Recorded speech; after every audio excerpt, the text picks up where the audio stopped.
Je suis Madame Anna Soussia, je suis de la délégation du Tchad. Je représente les femmes, l'association des femmes victimes de la poliomyélite. Et je suis arrivée en Tunisie pour le forum, le 6e, de haut niveau des femmes en Afrique. Alors, ce forum Paix, Femmes et Sécurité, donc c'est la 6e édition et puis en même temps on commémore le 25e anniversaire de la déclaration 1325 de l'ONU. De cette première journée, qu'est-ce qu'on peut retenir? Qu'est-ce qui vous a le plus marqué? Oui, des sujets très enrichissants avec des panélistes hors pair.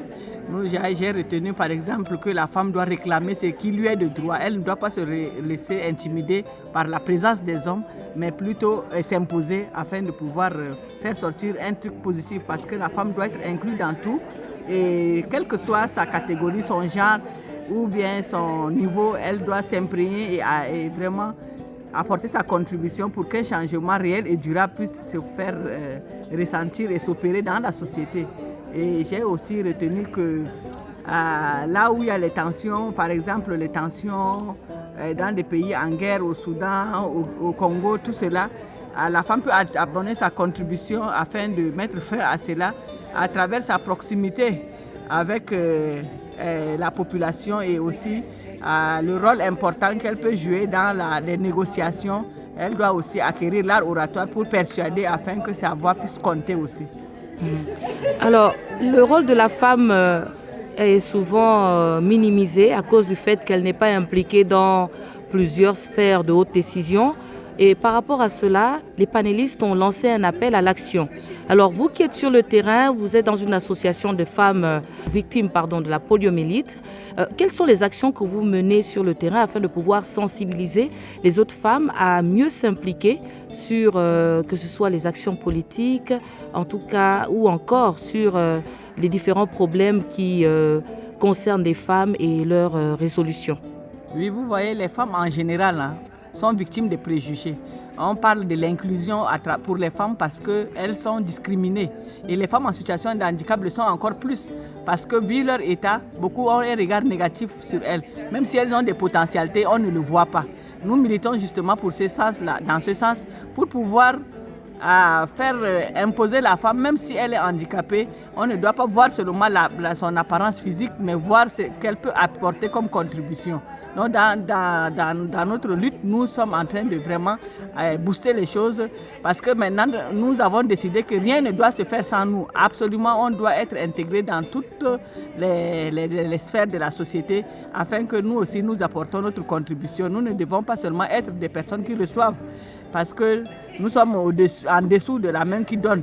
Donc nous voulons aussi connaître la joie de donner et aussi nous sentir dignes dans la société. Voilà pourquoi nous menons beaucoup des actions et nous sommes écoutés et nous voyons justement que non, ça va aller, ça ira de mieux en mieux parce que la société en général commence à avoir une ouverture d'esprit par rapport à la question du handicap de la femme en général. Et nous réclamons aussi notre pourcentage. Quand il y a des décisions gouvernementales, nous voulons aussi être inclus dans la chose publique. Alors justement, parlons de décisions gouvernementales. Vous revenez du Tchad.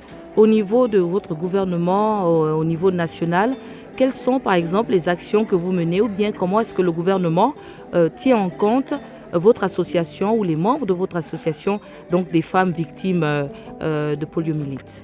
Oui, le gouvernement du Tchad en général est en train de fournir beaucoup d'efforts, vous voyez, parce que les personnes handicapées se sont senties longtemps, des années lésées. Et celles qui sont diplômées même se voient en train de chômer à longueur des années, elles n'ont pas une issue. Donc elles ont mené beaucoup d'actions pour pouvoir se faire entendre. Et heureusement, le gouvernement a réagi favorablement. Il a accordé une audience aux femmes, aux personnes handicapées.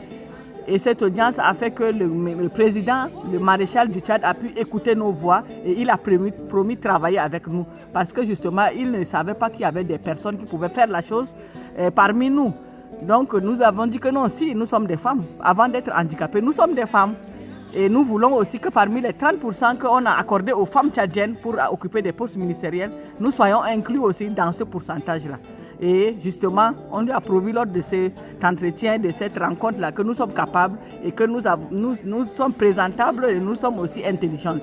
On peut faire les choses et il a promis de prendre les choses en main il a promis dans les jours à venir, justement, à apporter des changements dans les aspects qu'il ignorait et que nous avons bien fait de venir lui rappeler cela afin qu'il puisse aussi, l'inclusion puisse être vraiment, se sentir au Tchad. Vous voyez, parce que dans les années antérieures également, justement, il y avait eu des personnes handicapées qui étaient des ministres. Donc nous savons que notre gouvernement a la volonté et nous lui faisons confiance. Parce que là, des changements sont en train de se dessiner à l'aube et des opportunités comme celle-là aussi nous donnent l'occasion de nous exprimer et d'encourager notre gouvernement à faire plus. Parce que nous aussi, c'est un défi qu'il va nous lancer. Si justement nous entrons dans le gouvernement ou si nous avons des responsabilités, c'est un défi qu'il nous lance et il nous faudra travailler beaucoup pour pouvoir remonter ces défis-là. Quand une personne handicapée, tu lui donnes un travail, elle le fait très bien parce qu'elle se dit que non, elle doit impacter par son travail. Comme la société a généralement un égard positif, nous voulons justement profiter de cela pour pouvoir faire des choses grandioses qui pourront parler à notre place.